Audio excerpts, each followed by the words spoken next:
dagaalka boosaaso ka socdaa wuxuu u baahan yahay sharaxaad buu u baahan yahay in la fiiriyo oo la falanqeeyo ujeeddada ka dambaysa baa loo baahan yahay haddii dhanka dani la fiiriyo iyo dowladda puntland dabcan xukunkii baa lagu haystaa oo inay isdaafacaan iyagu ama puntland badbaadadeeda ku gabadeen ama xukunkaas maaragtay lagu haysto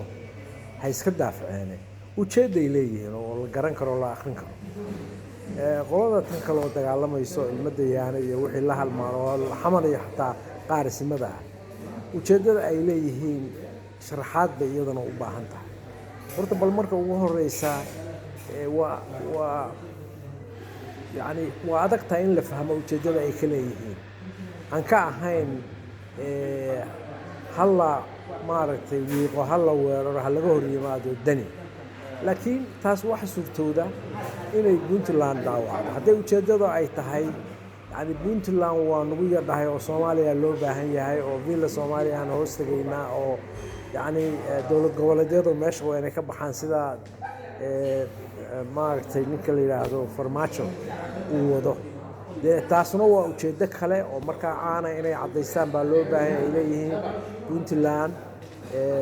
dadaalkii la geliyey iyo howlihii loo soo galay iyo naf iyo maal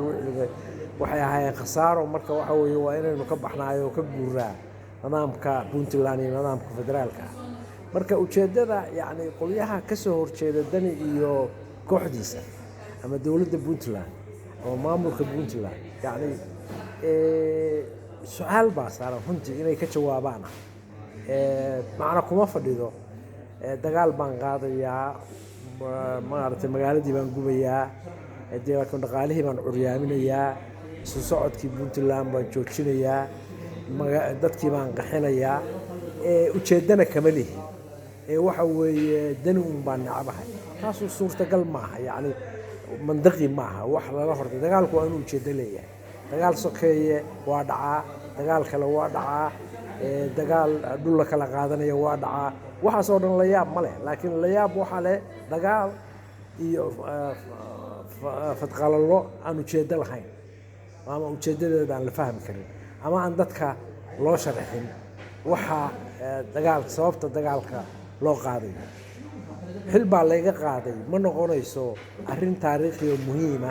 oo dad u cuntamaysa taariikh ahaan iyo ilaahay hortiiba